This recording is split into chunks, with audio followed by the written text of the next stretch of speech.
अस्सलामुअलैकुम नाजरीन, आप सबको फिर एक बार दिल से खुशामदीद। मुझे उम्मीद है आप सब खैरियत से होंगे।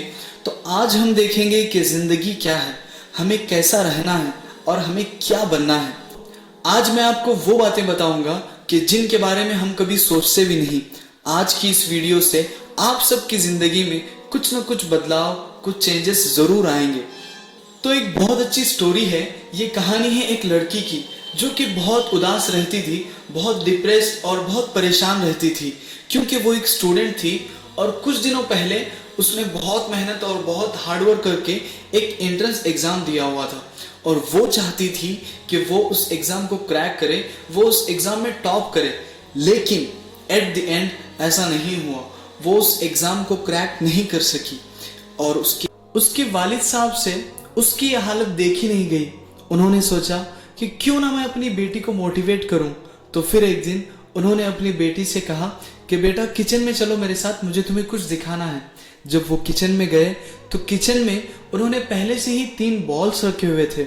एक बॉल में उन्होंने अंडे रखे हुए थे और दूसरे बॉल में उन्होंने आलू रखे हुए थे और तीसरे बॉल में उन्होंने कॉफ़ी बीन्स रखी हुई थी। फिर उन्होंने स्टोव को ऑन किया और उन तीनों चीज़ों को अलग अलग करके गर्म पानी में उबालने के लिए रख दिया। फिर 5 मिनट गुजरे, 10 मिनट गुजरे, 20 मिनट गुजरे।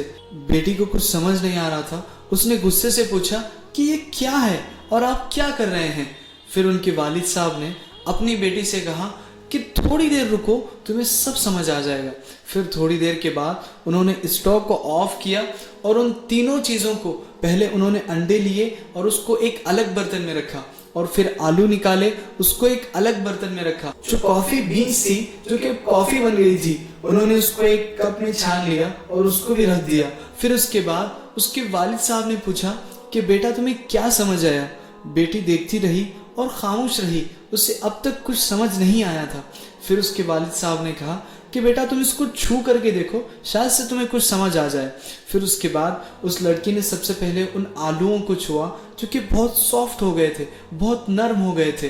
फिर उसके बाद उस लड़की ने उस अंडों को देखा, उन अंडों को छुआ जो कि बहुत मजबूत हो गए थे, बहुत हार्ड हो गए थे। फिर उसके बाद वो जो कॉफ़ी का कप था उसको उस लड़की ने करीब करके सूंघा तो उसमें से एक बहुत अच्छी खुशबू आ रही थी। लड़की के चेहरे पर एक स्माइल आ गई। तो ये जो गर्म पानी है वो गर्म पानी नहीं है, हमारी लाइफ की परेशानी, मुसीबत और प्रॉब्लम्स हैं। फिर उसके पिता ने मुस्कुराते हुए अपनी बेटी से पूछा कि बेटा अब तुम्हें क्या समझ आया। तो मैं आप सबसे पूछना चाहता हूँ कि आपको क्या समझ आया और आप अपनी ज़िंदगी में बनना क्या चाहते हैं। क्या आप उन आलूओं की तरह बनना चाहते हैं कि आप पे कोई परेशानी, कोई मुसीबत आ जाए तो आप क्या अंदर से टूट जाएंगे? क्या आप हालात से हार जाएंगे? क्या आप उस अंडे की तरह बनना चाहते हैं जो पहले तो बहुत कमज़ोर था, एक लिक्विड फॉर्म में था? क्या आप उसकी तरह बनना चाहते हैं कि जैसे ही आप पे कोई परेशानी आए, कोई मुसीबत आए, कोई प्रॉब्लम आए तो आप अंदर से मजबूत हो जाएंगे और उन हालात का डट कर सामना करेंगे? या फिर आप उस कॉफ़ी की तरह कुछ अलग करके दिखाएंगे? या फिर आप उस कॉफ़ी की तरह बनेंगे, अपने अखलाक और अपनी जहानत से उस परेशानी को ही ख़त्म कर देंगे, उस परेशानी को ही परेशानी में डाल देंगे। अपने ईमान, अपने किरदार की रोशनी से अपने घर में, अपने माहौल में एक नया रंग लाएंगे। सारे आलम में अपने ईमान, अपने किरदार, अपने अखलाक की खुशबू बिखेरेंगे। ये हम पे डिपेंड करता है ना कि हम अपनी ज़िंदगी को क्या समझते हैं, कैसे देखते हैं और क्या बनते हैं।